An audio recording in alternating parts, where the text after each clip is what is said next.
Hi guys, welcome back to my channel. My name is Matthew Fayisa and I'm a third year medical student from London.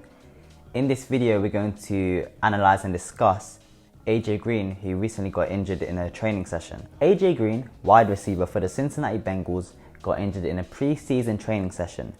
When he tried to catch a ball, it looks like his ankle turned and landed awkwardly, which resulted in a sprain.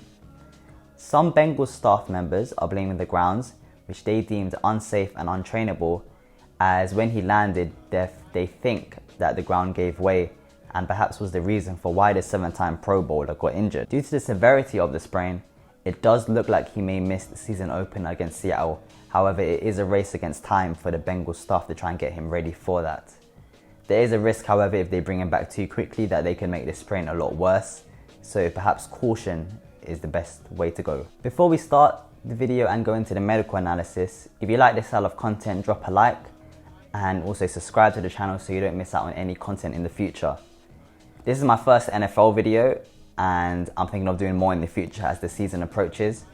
I'm looking to do one on Aaron Rodgers' collarbone and also Tom Brady's knee injury, which helped change the rules in regards to how you could hit the quarterback.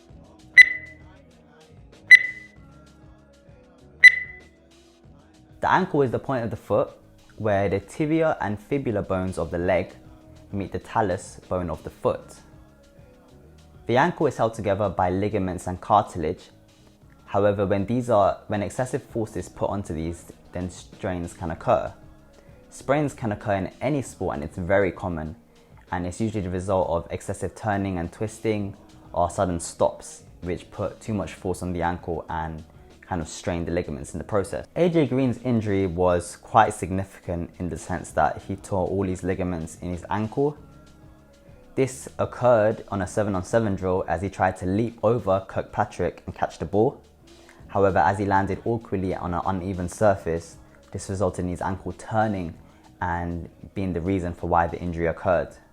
Green, like Arsenal's LACAZETTE, can be seen leaving the stadium with walking aids. LACAZETTE in our previous video was seen leaving the stadium in a brace, whereas Green was seen leaving on crutches. I couldn't find an exact diagnosis for AJ Green's injury. However, it is quite likely that he suffered a grade 2 or potentially grade 3 sprain on his ankle. A grade 2 sprain is partially torn ligaments caused as a result of excessive force and turning. In terms of your ankle, it's going to be quite unstable and wobbly, and you won't necessarily be able to put any weight on it. However, it is considerably better than having the other side, which is a grade 3 injury. A grade 3 sprain is a severe sprain. This is the result of ligaments being completely torn off the bone. As a result, it is quite fair to say that AJ Green might have this injury because he can be seen walking out of the stadium on crutches, and with a grade 3 sprain, there's no way in hell you're going to be able to walk or put any weight on that injured ankle. Treatment most likely would involve surgery to help repair the torn ligaments and reconnect them. However, aside from the increase in time taken for the ankle injury to heal, a grade 3 sprain and a grade 1 sprain would still use similar methods and techniques to help recover the ankle. RICE would be used: rest, ice, compress and elevate in the initial stages, and also an additional method called HARM. HARM is an acronym used to suggest activities which you should avoid in the immediate aftermath of having an injury. These stand for H, heat, A, alcohol, R, running, obviously as a result of the weight being put on the ankle, and M, massages. Regarding his comeback, with a grade 3 sprain, it takes us several months for it to heal fully and for AJ Green to be at full fitness, whereas something like a grade 1 sprain, which Arsenal's players LACAZETTE suffered from recently, that could take about 1 or 2 weeks to fully recover. So with the NFL season coming up in October, the Bengals staff are kind of faced with a decision to make, whether they try and rush him back for the season opener or they let him fully recover.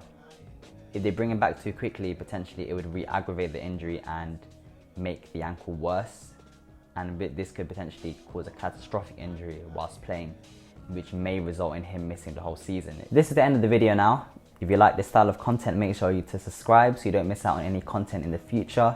In terms of the videos I plan to make 1 or 2 a week on sports injuries. I also might release a day in the life of a med student towards the end of the summer, so stay tuned for that. In regards to future videos, please comment down below and suggest other injuries that you would like me to cover. Also check out my other videos, one most recently on Alexandre LACAZETTE, who suffered a grade 1 ankle sprain, so that would be a good comparison in severity changes. And the second video would be on Marco Asensio's ACL injury. Apart from that, I want to say thank you for watching, and yeah. Hey. They don't call me the best when I grew up in the east, that's where they rule the streets, that's where they catch a case for some jewelry, I swear. If you wanna test it, you think that's sweet, I dare you to survive in the belly of the beast. I'm fearing that the likelihood that my brothers could meet their makers is high, so